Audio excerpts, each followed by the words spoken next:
Hi, this is Chris from the Stephanie Miller Show. Please enjoy this exclusive clip from Political Voices Network. You tweeted 1 year ago today the Respect for Marriage Act was signed into law. This law now protects marriage equality in every state in the Union. Virginia advocates and LGBTQ community members made this happen. They never gave up defending their rights, and love won. Yep, there we go again, right? It's going to be what this election and maybe everyone will be about is, does love Trump hate, right?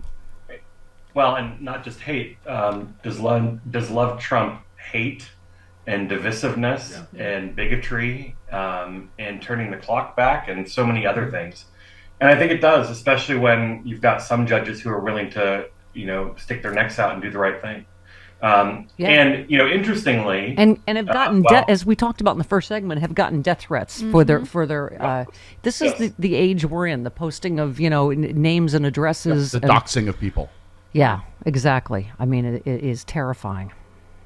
But they're not alone in this thinking. I mean, there are conservative legal scholars who are saying that this is an unassailable, decision. And that's not surprising either, because if you read the Constitution, if you read the 14th Amendment, I think this is a reasonable conclusion to come to. Yeah. J. Michael Luttig, who's a conservative legal scholar, has said that this is exactly what should have happened. So we'll see if other folks do it. Yes, but Chris watches Ellie Honig on CNN a lot, and he says that... I think you watch a little too much confirmation bias on MSNBC, Stephanie. Judge Luttig is a conservative giant. He's a conservative legal lion. That's wonderful. That's what Carl is pointing out. There are differing opinions on this, Stephanie. I understand. Carl, my point is... Doesn't make me automatically wrong. I didn't say it. I said that you did, scholars Stephanie. on both sides is what Carl is pointing out. And Judge Luttig is not just a conservative scholar, Carl. He's somebody that everyone in the conservative legal community seems to lionize. But this is what... Well, they did. They did. Mm-hmm. I have a feeling that'll change now. Yeah, yeah. Well, of course, that's what I mean. It is extraordinary that they keep, this whole circular argument about, you got to let people vote. It's like that's exactly what this whole thing is about. We did vote. How does voting matter, Carl? If nobody respects, you were elected with 65% of the vote. I mean, it doesn't matter. State by state, Republicans are trying to undo in any way they can what the people want. Right. And when they can't do that, they seek to preemptively undo it by changing the rules, changing the boundaries, doing whatever they can to make it more difficult for Democrats and Democratic constituencies to win. But we've been watching this for what feels like a generation now, and we'll see what happens with these other cases around the country. I don't think you'll get a lot more of these, but you never know. And if this does not explain to us how important it is to remember this election is the most important election of our lifetime, and the one after that will be the most important election of our lifetime, and so on.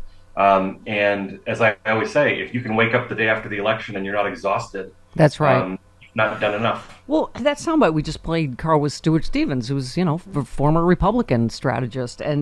But he made a good point. Biden's too busy trying to save democracy in the country. I mean, and once again, the media is doing us no favors. I can't remember the New York Times headline I just read. You wouldn't know that Biden is up 2 points in their poll. Right.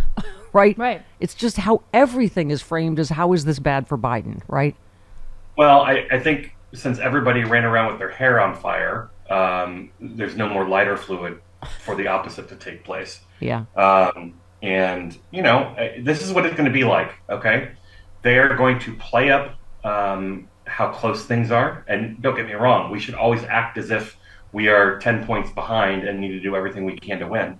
But they're going to play these things up, and then when we do well, they're going to play them down. So we just need to keep our eye on the prize, and that's winning in November. Yeah. Well, I mean, and your race is a good example. It's you always, because you were a strategist, like you always run scared. You always run like, we got to raise money. We got to. You run scared or unopposed. Right? Yeah. No, exactly. But you're right. The actual results in election after election have gone our way, and yet, it does seem to be in our DNA, Democrats, right, to panic and bedwet and think, oh my God. And the media is going to be slower to realizing how they have to cover campaigns going forward. Polling is becoming more and more difficult. There are a lot of concerns that AI may hurt polling down the road because you might be able to spoof calls. And so we won't be able to rely simply on that information. And we're already seeing that in election results across the country, right?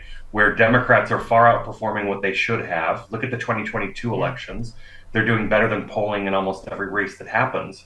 And so at some point, the media is going to have a reckoning where they have to understand that the polls that they hyperventilate over month after month after month don't mean what they used to mean. Yeah.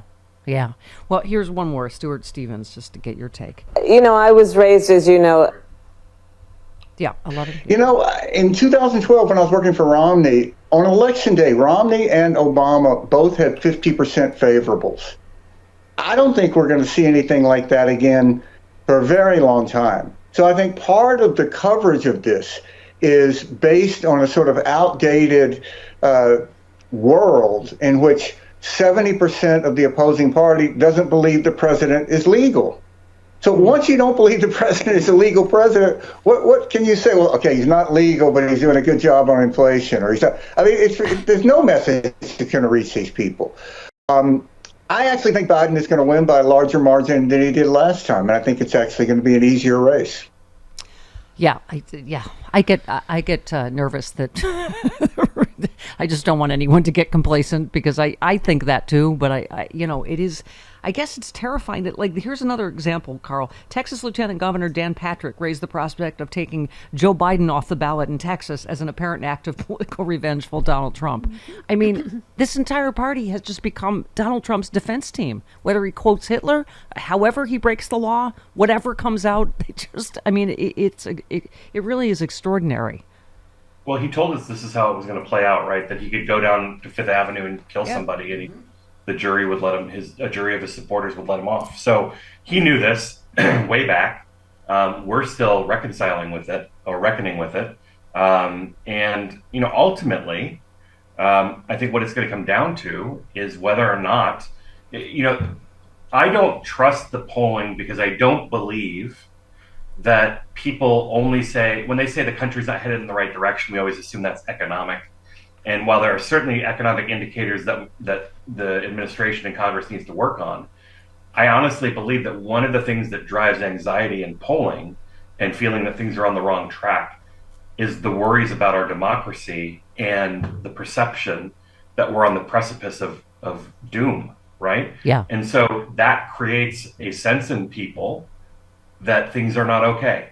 And that's reflected in the polling, regardless of how they feel about the economy doing for them right now. Yeah, no, that's a great point. I believe children are the future. I don't know if I've ever mentioned that to you, Once Charles. or twice. Carl, but I believe the children are our future. but I don't know. We played the audio. This young activist, that was talking directly to the Mom for Liberty, right? That just got caught in the three-way. He was there at the Don't Say Gay bill signing, and was in a whatever three-way. But I mean, he just he was fantastic. Right? I mean, and he said, we're not judging you, by the way, for having gay sex. We're judging you for for being a hypocrite. Yeah, I feel like the kids are all right. Am I just going to quote every movie and song in the last? Yes, I am, Carl. In the past 70 years. I think ChatGPT can probably pull some more kid references for you. Yes. My point, Carl, is shake, shake, shake, shake, shake, shake the groove thing. Well, the good news is that you've got students all over the country that speak at school board meetings, and if you ever want to be inspired, all you have to do is watch them. Yeah. I don't know which I forget, it was this gay website posted this, but I have to save this for Frangela tomorrow too. But watch this gay Trump supporter get the shock of his life when he realized Republicans are homophobic. I mean, I don't know if you saw this. On Sunday, gay Trump supporter Rob Smith had a rude awakening when he discovered the MAGA party is full of racists and homophobes. Who could have guessed? He tweeted, last night in Phoenix, I was confronted and surrounded by some white supremacists that don't like gays or blacks in the Republican Party. They shouted N-word and F-word for gay man at me to make their point. However, I served in Iraq. I never backed down ever. And this, the gay publication said, this is a perfect example of why you shouldn't align yourself with a political party that believes you are subhuman. Smith is a spokesperson for Turning Point USA, an organization that pushes conservative beliefs in schools. He shared the video taken of the incidents. So he's walking into a bar. Things begin to take a turn. The crowd of men starts shouting gay sex. At first, he pumps his fist in the air along with them, but then tries to joke that Nick Fuentes loves gay sex, the right-wing guy. That quickly escalates. Men can be heard shouting the F word at him. Yeah, and anyway, this is the gay publication. Says, we hate to break it to you, but conservatives have been shouting racial and homophobic slurs at people for decades. You can't expect niceties from Trump supporters who welcome white supremacists with open arms. I mean, it's just, we talk to Frangel about this all. They're every kind of ist. It all goes together, right? Generally, when it's racist, they're also homophobic and misogynistic and you name it, right? Well, and again, it's cruelty is the point. Cruelty is the point. It is their punchline in everything they do. And, you know, that's what they've devolved into. Yeah. Yeah, they really are. They're just adult bullies. Like, we all went through it, you know, as kids, I think. And it's, I'm sorry, you know, that you've been the victim of that as well. And you know what takes a lot of courage is running for school board. That's right. Is not talking about it, is doing something. Yep. And there's a reason that, you know, you got more votes than anybody in history. And so, anyway, honey. We're proud of you for that. Yes. Yeah. We really are. We are. Yeah. And we love you, and Merry Christmas, Hanukkah, Kwanzaa to you. There it is, my first drink of the day, Z-Biotics Pre-Alcohol Probiotic.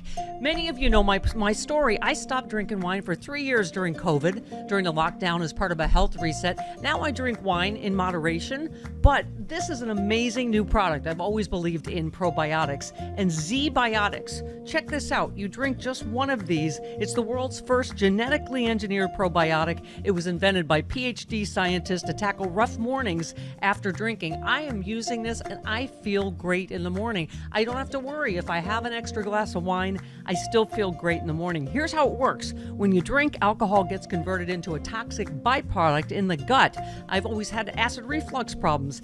It is this byproduct, not dehydration, that's to blame for your rough next day. Z-Biotics produces an enzyme to break this byproduct down. All I know is it works. It is Z-Biotics Pre-Alcohol Probiotic. Go to zbiotics.com/politicalvoices or scan the QR code on the screen right now.